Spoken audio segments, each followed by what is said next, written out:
It is 3 p.m, so we're going to start our live Q&A. Welcome everyone. Thank you for joining us from wherever you are to be with us for this live Q&A. We're going to be going through till about 3:30 today, so a power half hour, and thanks very much for joining us. So today's Q&A is hosted by Write Online, which is Write's very own library of lovely micro-learning videos. We have condensed all of our wonderful wisdom about plain language and clear communication into bite-sized portions that you can learn at your own pace. So this video is going to be part of that content, and we're going to learn lots of different things about this topic, and that'll be available for people who have access to that library. You can see if you like it. We have a 7-day trial. You can sign up at writeonline.co.nz and see how you go. So today's topic, it's a big one. We're going to have a look at accessibility and inclusion, two topics that are quite linked. We talked about looking at them individually and we thought, nah, we'll just do them both. So we'll see how far we get, and we will try to get through as many of your questions as we can. So our topic today, accessibility and inclusion, how to write for all people and why your organisation simply has to. And we've got two wonderful guests with us today. We've got Eleanor Meecham and we've got Natalia Mumford. So I'll give them both just a couple of moments to introduce themselves so you know who we're hearing from, and then we'll get into it. So Eleanor, we'll start with you. Hey, kia ora koutou. So my name's Eleanor. I'm a writer and editor and general lover of all things to do with words. I've been working with words for pretty much my entire professional career. My role at Write is to work with our clients to help them whip their words into shape, and I also manage our team of other writers and editors and help them do excellent work. Which you certainly do. Good, Eleanor, thank you for being with us. And Natalia, tell us a little bit about yourself. Kia ora. I'm Natalia. I work at Write as a project coordinator. I've been working here for a bit over a year now, so I'm basically the connection between our clients, our relationship managers, and our docs team. So I really make sure that all client work and also internal projects really run smoothly and have the right people working on it, and everyone is happy, I'd say. I have a background in marketing and comms, and I also have a TESOL certificate that I've used to teach people that have English as a second language in the States. So yeah. Awesome, fantastic.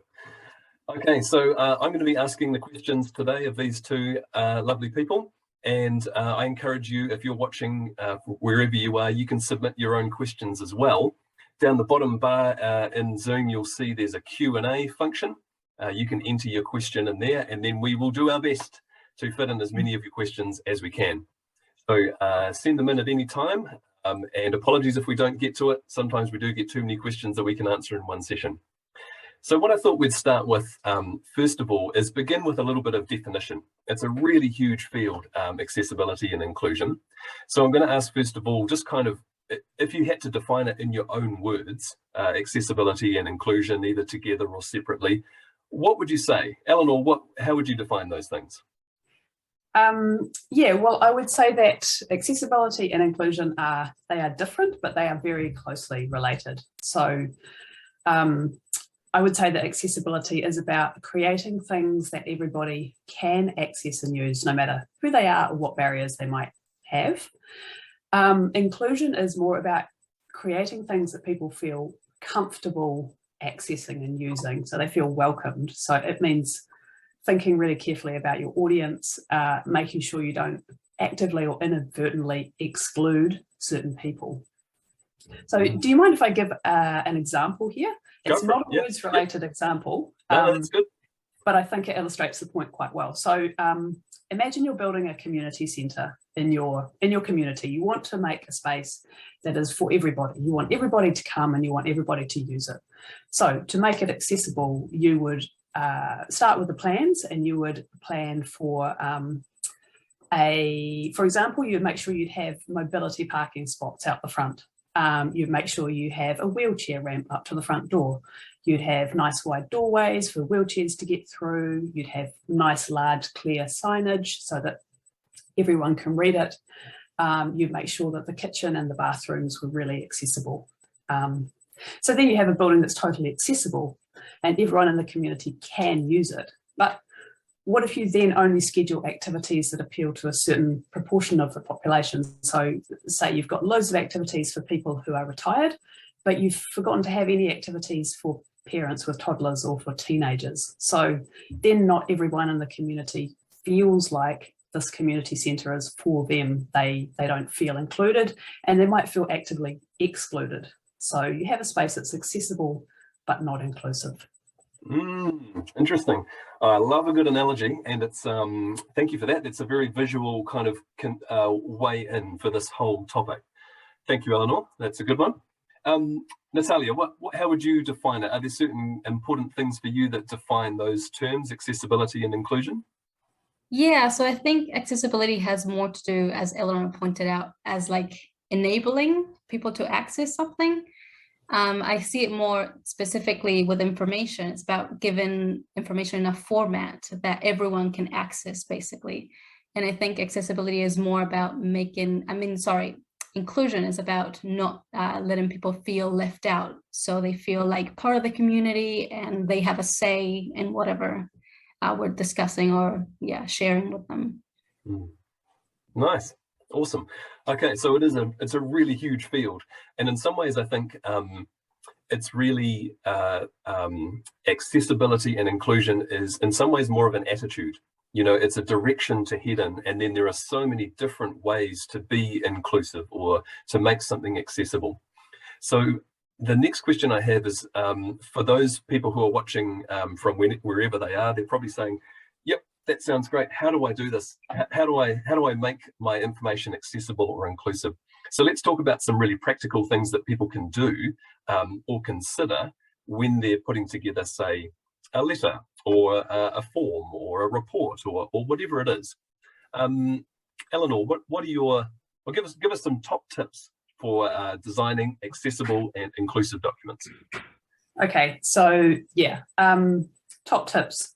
So it's a very, very tall order to break it down into, simple things that you can tick off, because as Thomas said, accessibility is made up of lots and lots and lots of little things that you do, and the cumulative effect is to make your information more accessible. So we can't cover everything here today, but I would say if I was to choose three broad things, I would say the language that you use, the way you format and design that language, and then how you publish that information, so the format that you choose to publish it in. So if I just dive into those three in a little bit more detail. So if we look at the language you use, so use plain language, obviously. Make sure that you use nice short sentences, choose words that are familiar to your audience, put your key messages first, all of those lovely plain language techniques that you may be familiar with already.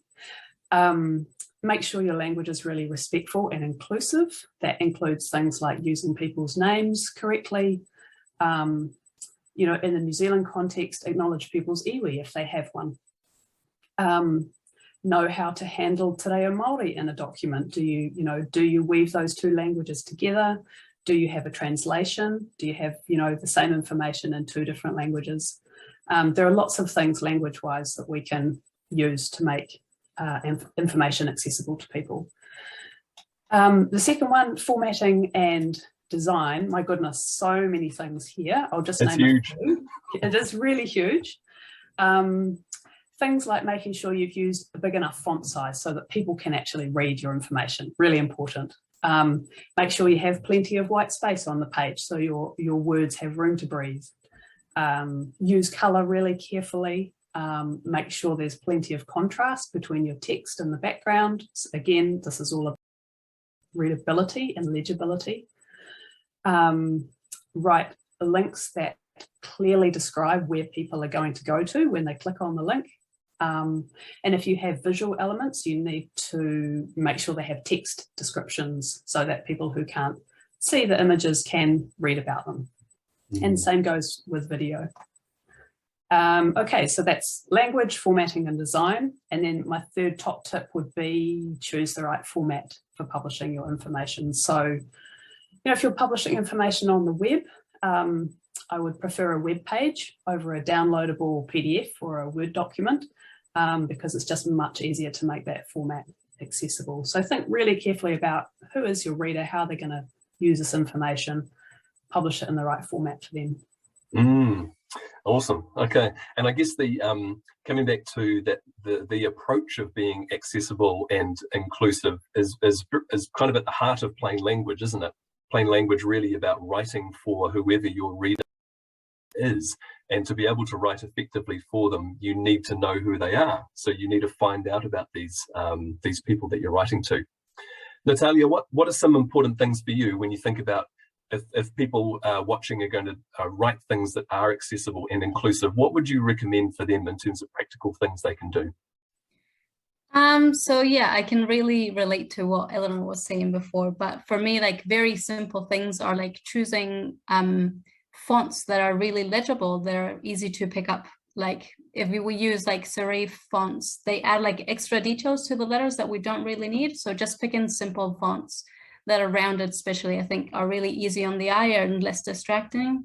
I feel like also separating the content with headings is also like a great guidance to know what comes next and what to expect from a section. And I think it's also really useful for people that use screen readers to like identify where is what. So I think that's really handy. And another thing that's really important is like cutting out jargon, like use words that everyone will understand and relate to, because the more technical you get, you're really excluding people from understanding your message. And yeah, that's not what you want, I figure.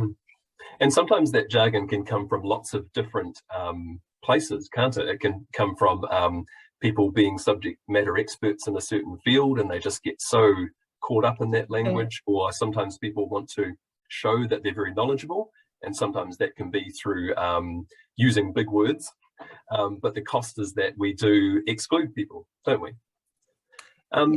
Yeah, any other notes on that question, folks? I think that point that you just made, Thomas, is a good one.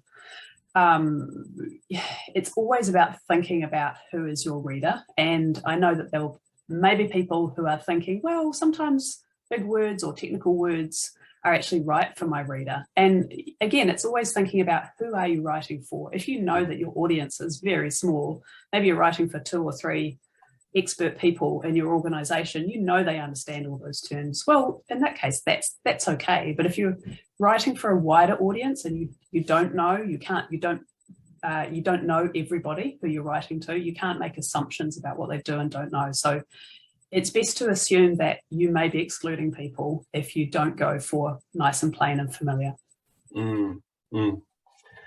Okay, we've got a question from a viewer here. Daniel, thank you very much for chucking a question in there. Perhaps a tough question, but any recommendation for specific fonts that are nicely rounded? Are there some go-to kind of fonts that might be, freely available that people can use? Yes, so I actually was looking into this recently for one of our clients who wanted to use an accessible font. So I did quite a bit of looking around at various different reputable sources. Ones that came out pretty well, Verdana, Tahoma, Helvetica, I seem to remember. Calibri is not too bad. And there was one other that I have forgotten right now. We can probably we can gather a list and send them through. Links and things at the end for all of you viewers out there. Awesome, thanks very much, Daniel. Okay, let's talk about the benefits of plain language, and keep the questions coming, everyone who's viewing. If we say anything that you want to know a little bit more information about, just pop a question down in the Q&A section. So let's talk about why people should want to write inclusively and have their documents be accessible. We'll start with you, Natalia. Why is it so important for businesses, for organizations, to write things that are accessible and inclusive? I think that's the only way that will really guarantee that you're reaching all your audiences, and that's the way that you show that you are thinking of minorities and you're trying to include everyone to access what you have to offer. I think very plainly, I think that's why it's so important. Awesome. And what about for you, Eleanor? I think it's just about making life easier for everyone. So obviously the people who need to access the information that you're giving them, you're making their life much easier if you deliver that information in an accessible and inclusive way. But also for you, the person who is creating the information and delivering it to people, you make your life much easier when you factor in accessibility and inclusion from the beginning. So you reduce the likelihood that people will get stuck or will complain or will call you on the phone or call your call center to ask, well, what do I do next? I got stuck filling in this form. I don't know what does this bit mean? I don't understand it. If you think of all of the things that you can do to make the information accessible right from the beginning, then you reduce all of those complexities later on. So yeah, it makes your life easier, and also it's just good for your reputation too. When you make your information accessible, people are likely to have a more favourable view of you. They might trust your organisation better, and hopefully they'll keep coming back. And hopefully gone are the days of people, deliberately hiding information for evil purposes. We all hope that the plain language bill comes into effect, and that organisations have some kind of more than just their own drive to write for their readers. Now we have a few questions here around the nature of some online testing tools. How do we know if we're being inclusive and accessible? Are there any tools for either of you off the top of your head that people can use, or if there's too many to mention, we might send out a link after this so that people can access those. But are there any off the top of your heads? Yeah, I think that might be one that we would be better off collating our ideas later and sending them through. Cool. Okay, well, let's talk about for you two personally. This is this value of inclusion and accessibility is something that you both care a lot about. So I'm interested in why this is such an important value for you. So Natalia, can we start with you? Why is accessibility such an important value for you when you think about designing documents? Because I guess accessibility and inclusion are really related. They also relate to respect. And I think when you use those three collectively, you're really kind of considering your audience and just like making sure that everyone is included. It's really important to me. I have a background, I have dyslexia and ADHD. So I think like the more accessible a document is for me, the better I can process it. So let's say if the content is like broken down, I can easily navigate it, but if there's fonts that I'm like struggling to read, then I'm probably just going to drop it. So I think from my personal experience, I think I can really identify when something is good for me, because if not, I'm going to be like, I'll go back to that later, probably never come back to it. So yeah. Cool.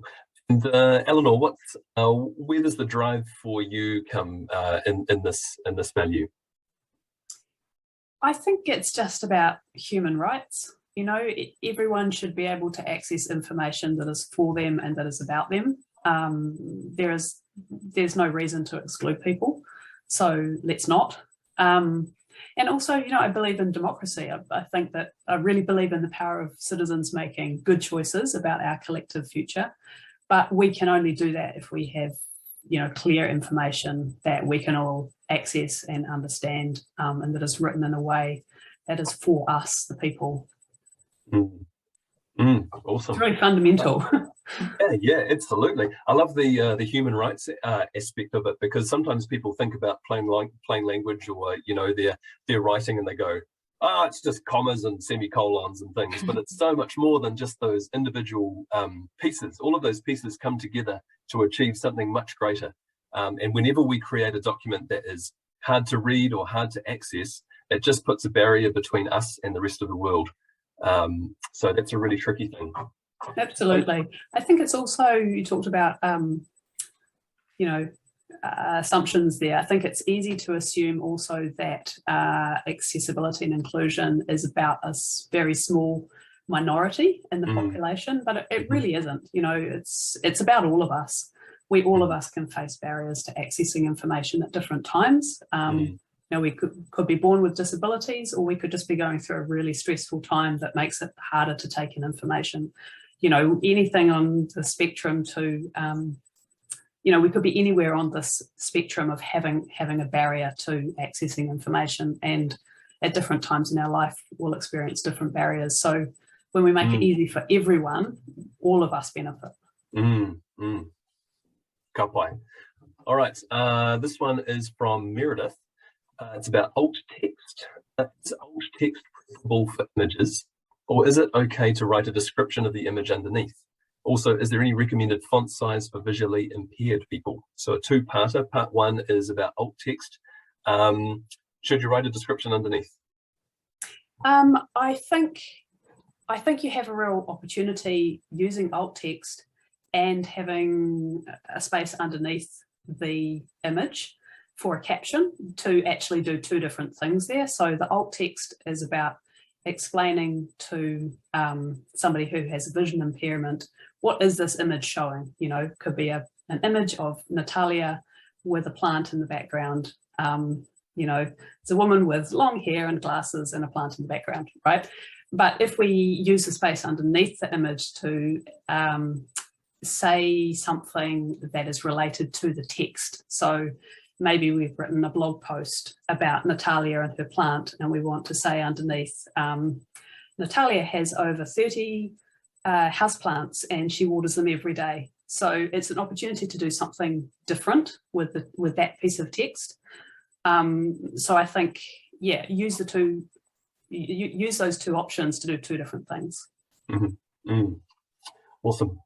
Okay, we've talked about the things that people can do. Let's talk about some things that when people maybe even try to write inclusively and accessibly, what are some things that they might overlook? Eleanor, are there some things that you think are just common traps for people that maybe completely, with all the goodwill in the world, they still come up? So what are some things that you think people commonly overlook? I would say that the biggest one that I see all the time is simply the format that people publish their information in. I know I touched on this earlier, but I just see so much information published as downloadable PDFs when it really doesn't need to be. It could be a web page instead, or it could be a web page as well. Like, there's nothing wrong with a beautiful PDF that you can print out and make into a print document. There's room for both, but when you're only presenting things in a PDF and you haven't taken the time to make that PDF as accessible as you possibly can, and it does take time and effort and special tools, then you are excluding some people. So really thinking about your file format, I think, is really important. Awesome. Natalia, what about for you? What's some things that you think people just quite commonly overlook when they're wanting to be inclusive or accessible? So I think especially when COVID happened, we kind of did a merge and a push to make everything online and virtual. And by doing that, we kind of left people excluded, because not everyone has the same literacy to navigate online systems or don't have strong internet connections, so they might not be able to do some really basic things. And I think it's all about balance. It's about having the possibility of doing it online, but then also being able to go in person to do something if it's really required. So I think we still have to keep in mind that as a basic need Awesome. Could you, while you're on that topic, COVID a lot of things for us. What do you think are some things that have changed recently? Like, is there a big shift in terms of how we think about accessibility and inclusion? Are there any big differences that you see? Yeah, so I think you and I chatted about this before, but I feel like in the past we used to think of accessibility as like, let's build ramps or let's put Braille on the sign. But I think now there's way more to it, and there's so many disabilities and impairments that we have out there, and it's really important to keep that in mind. But I think like especially for me through social media and so many people creating content showing how they live with these disabilities kind of made me more aware of how I should be more inclusive and more accessible in my writing too. So I think that kind of seeing all these people create content and show their perspective was really eye-opening for me. Awesome. Okay, it's one of those things that we never stop learning about, right? Yeah. The more we share and connect, the more we understand other people's perspectives, the more we can tailor our content to them. And I guess it's about just being curious about the diversity of people as well, right? Even internationally, different cultural ways of including people. It's just such a broad field. We've got a question here from Sylvia. It might be a tricky one to answer. Can you please list the types of people that might need a more accessible document than usual? So far you've mentioned dyslexia, ADHD, visual impairment, sometimes low literacy, others. Are there any ones that off the top of your head you can think of are common barriers for people accessing or being included in information? What was the list there?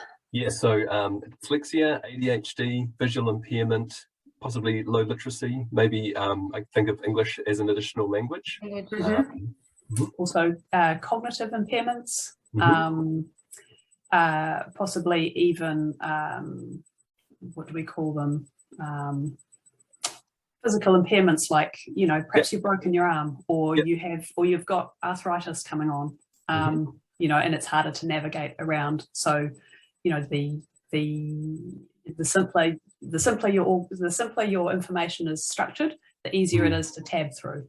Maybe even to come back to your point, Natalia, that sometimes with the move to everything going online, we assume that everyone can access online or can access things online consistently. So that's definitely an access point. Absolutely. You know, there are financial barriers to being able to access information. I think that was really clear during COVID when all the schools went online. You know, some kids were very advantaged in that they had their own iPad in their own bedroom and they had unlimited Wi-Fi access. Many kids didn't. So, yeah. Cool. All right. Well, we are rapidly heading to the end of our time, so we're going to squash in a few more points. So if you do have those questions, do send them in. We will do our best to get them. Let's talk about some really good examples of accessibility and inclusion. So for either of you, I'll just see if there's, is there anything that you have seen that you're like, that is a good example of accessibility and inclusion?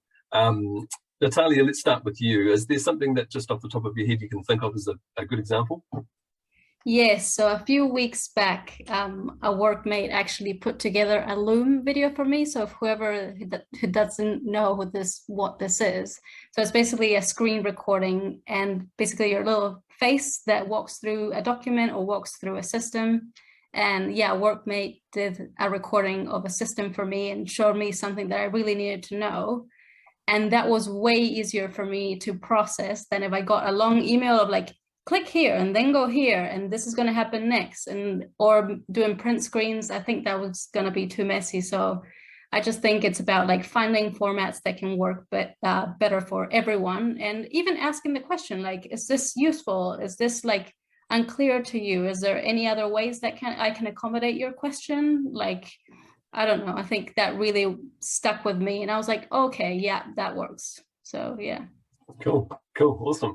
What about for you, Eleanor? Any shining examples of accessibility and inclusion? Yeah, I mean, I would just like to give a real shout out to our government.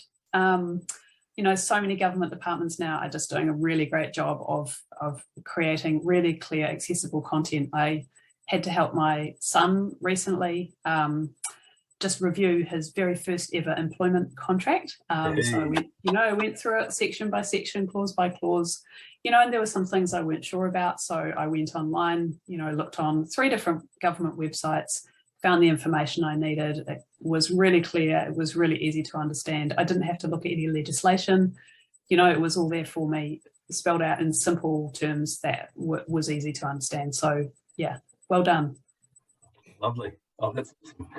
All right, well, it is just about 3:30, so are there any final words that either of you want to say, just kind of either encouragement or tips or things that you think you want people to take away as a final message?